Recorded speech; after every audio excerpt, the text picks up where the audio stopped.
beses ka nang umiyak dahil sa pag-ibig? Well, di ko naman kinahihiya. Oo naman. Maraming beses na rin ako. Marami. Meron bang nagpapangiti sa iyo? Nagbibigay saya sa iyo, ma'am? Tay Kapuso, pahiram po ng 20 minutes ng inyong hapon. Ako po si Boy and welcome to Fast Talk. River and ma'am.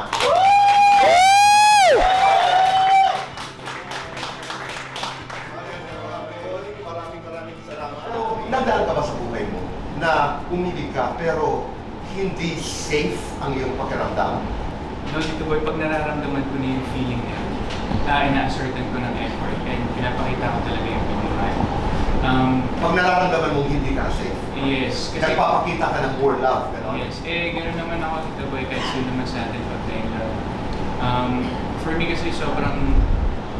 Pag nagmahal ako, Tito Boy, alam mo naman talaga, all out ako. And kung ano man mangyari, kung anong will ni Lord, ibig sabihin, hindi man nag-work, ibig sabihin si Lord lahat. Pero ilang beses ka nang umiyak dahil sa pag-ibig? Sige nga, sa buhay mo. Well, di ko naman kinahihiya. Oo naman. Maraming beses na rin ako. Meron bang nagpapangiti sa iyo? Meron bang nagbibigay saya sa iyo? I'm very single. You're very single, that's okay. And masaya ako ngayon na single. Kasi mas nakawala ako sa kulungan. Kumbaga parang ngayon kasi nagagawa ko lahat ng mga gusto kong gawin. Kung bubuksan namin ngayon ang puso mo at ang katahimikan na yun, anong pangalan ng babae ang aming makikita? Daniela. Ay, talaga, ganda. Daniela, kung nanonood ka, magandang hapon sa'yo. Magka-girlfriend, magka-pera. Pera. Jowa, tropa. Crush mo sa showbiz. Daniela. Artistang iligawan mo. Analysis. Lights on, lights off. Lights off. Happiness or chocolate? Happiness. Best time for happiness. Later. Message to your future girlfriend na ang pangalan ay ano kanina na nasulat sa puso? Daniela. Message to your future girlfriend, Daniela, mamaya na. Girlfriend material, wife material. Wife material. Kung gitara si Julie, paano mo siya hahawakan? Kita first ko yung... Kung pusa ka, paano ka maglambing? Kung nang-aakit ka, paano ka tumingin? Dream wedding, kailan? Out of the country. Kung kailan, malalaman mo rin naman, Tito Boy. Siyempre, dream honeymoon, saan? Out of the country.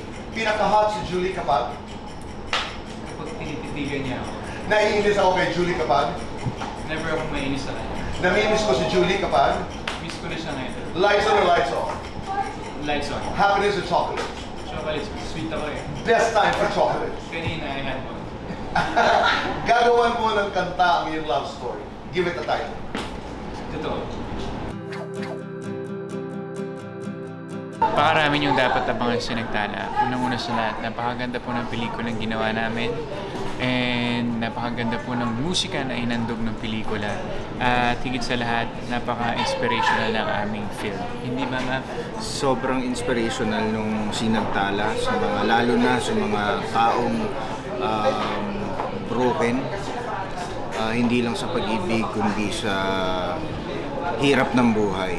And itong pelikula na to siguro magiging tulay para makabangon ulit yung mga nasa dilim. So abangan po natin na Sinagtala April 2 on cinemas. Isang ina at dalawang anak. Ang pagmamahal ng isang ina sa dalawang anak. Siguro, ikaw at ako. Mas wala na ibang cast, kami lang dalawa. Para the exposure. Siyempre, sobrang happy, sobrang saya, and very thankful na, alam mo yun, nandito kami ni Matt ngayon para makapag-promote ng aming pelikula, and thank you sa Fast Talk kasi lagi kaming welcome sa tahanan ninyo. Yun, maraming salamat Tito Boy dahil nandito kami ulit ngayon and sobrang honored po ako na ma-interview niyo ulit. And yun, maraming salamat. Fast Talk.